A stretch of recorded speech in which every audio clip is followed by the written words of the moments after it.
उप मुख्यमंत्री ने बेमेतरा बारूद फैक्ट्री की घटना पर कहा कि सरकार शुरू से इस घटना को लेकर गंभीर है। मौके पर राहत और बचाव कार्य जारी है। सेना की विशेष टीम से मदद ले रहे हैं, लेकिन कांग्रेस इस पर राजनीति कर रही है। कल कांग्रेस का जांच दल घटना स्थल पर गया था। इस दौरान प्रशासन ने उनका पूरा सहयोग किया। साव ने बताया कि मामले की मजिस्ट्रियल जाँच कराई जाएगी। जाँच में जो भी दोषी होगा उसके खिलाफ कड़ी कार्रवाई की जाएगी। देखिए, मलबे को हटाने का काम लगातार चल रहा है। विशेषज्ञों से सलाह भी, जैसे मैंने आपको बताया, सेना की विशेषज्ञ टीम से भी हम सलाह ले रहे हैं और उनके सलाह से वहाँ पर बचाव और राहत काम चल रहा है। मलबे हटाए जा रहे हैं और प्रशासन पूरी मुस्तैदी के साथ वहाँ काम कर रही है। प्रारंभिक तौर पर अभी तो हमने तय किया है कि मजिस्ट्रियल इंक्वायरी कराएंगे और उस पर जो तथ्य आएगा, जो भी दोषी पाया जाएगा, उस पर कानून सम्मत कड़ी से कड़ी कार्रवाई की जाएगी। नक्सलियों के खिलाफ सरकार की कार्रवाई पर कांग्रेस द्वारा सवाल उठाए जाने पर साव ने कहा कि इन्होंने 5 साल नक्सलियों को पाला पोसा है। अब जब कार्रवाई हो रही है तो इनके पेट में दर्द हो रहा है। सवाल करके ये जनता में भ्रम फैला रहे हैं, जिसे जनता जान चुकी है। इसलिए आज कांग्रेस की स्थिति दयनीय हो गई है। देश की सेना पर प्रश्न चिन्ह उठाना, देश के सुरक्षा बलों पर प्रश्न चिन्ह उठाना, दुर्भाग्यजनक हो रही है घटनाओं पर प्रश्न चिन्ह उठाना, ये कांग्रेस की आदत रही है और वही ये कर रहे हैं। इसीलिए आज कांग्रेस पार्टी हाशिए पर चली गई है। उप मुख्यमंत्री साव ने कहा कि माननीय प्रधानमंत्री नरेंद्र मोदी ने 2047 का विजन देश के सामने रखा है। इसी तरह छत्तीसगढ़ सरकार की आगामी योजनाओं को ध्यान में रखते हुए सभी विभागों के लिए विजन डॉक्यूमेंट तैयार करने पर चर्चा हुई है।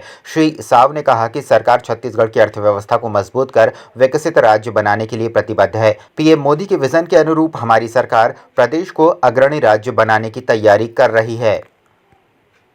2047 का विजन जिस प्रकार से प्रधानमंत्री माननीय नरेंद्र मोदी जी ने देश के सामने रखा है, हमारी सरकार भी आने वाले समय के योजनाओं को ध्यान में रखकर उस तरह से सभी विभागों के लिए एक विजन डॉक्यूमेंट बनाकर काम करने की बातचीत हुई है और निश्चित रूप से एक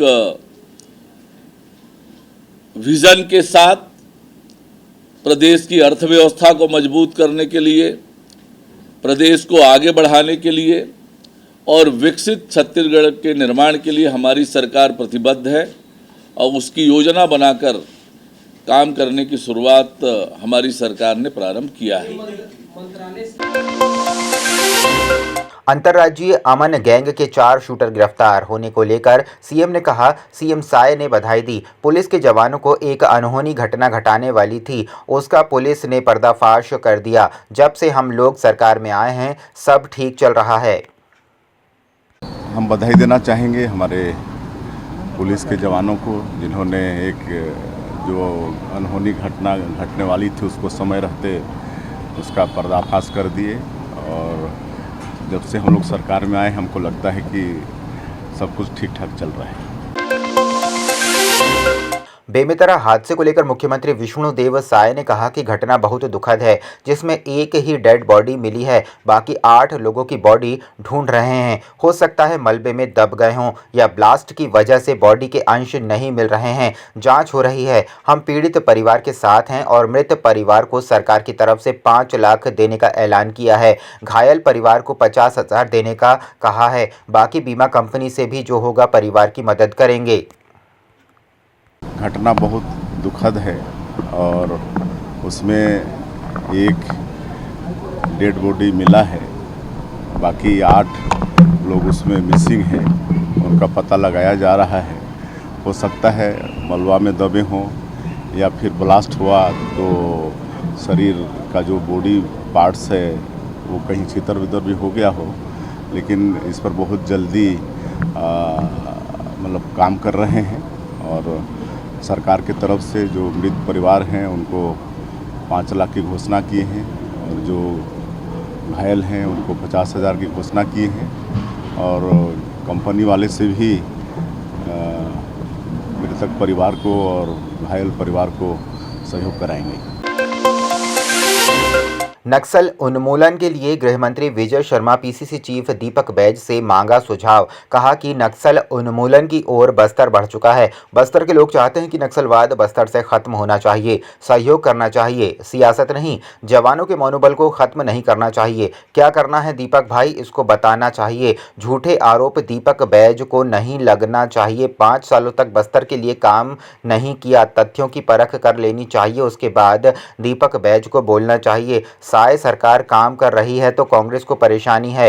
5 महीने में 120 नक्सली मारे गए हैं, 407 लोगों को गिरफ्तार किया गया है। मैं आपसे पुनः आग्रह करता हूं, वो जो 120 का मतलब आंकड़ा तो ऐसा ही है, उसमें कितने मारे गए हैं अभी आज तक कुल मिलाकर 120, उसके बाद गिरफ्तार हुए हैं 407 और आत्मसमर्पण किया है 404 ने। जितने गिरफ्तार हैं उतने ही लगभग आत्मसमर्पित हैं। तो आत्मसमर्पण की दिशा में लोग बढ़ रहे हैं। मैं आपसे ये कहना चाहता हूँ, सरकार का आश्वासन उनको समझ में आ रहा है। आने वाली पुनर्वास नीति बहुत अच्छी होने वाली है, उस पर भी बात समझ में आएगी। सरकार अब चिंता कर रही है कि जिन्होंने पहले आत्मसमर्पण किया है अर्थात पुनर्वासित हुए हैं, उनके संदर्भ में क्या किया जाए। सरकार उस पर भी चिंता कर रही है। सरकार इस पर भी चिंता कर रही है कि जिन नक्सलियों के कारण जो पीड़ित पक्ष है, पीड़ितों की जो सूची है, उस पर भी काम किया जाए। आपके सामने इन सारे विषयों के साथ और आएंगे। मैं बहुत स्पष्टता के साथ कहना चाहता हूँ कि एनकाउंटर वो छोटा मसला है, वो एक पार्ट है। उससे और महत्वपूर्ण विषय है जिस पर काम किया जा रहा है, जो सामाजिक पक्ष है।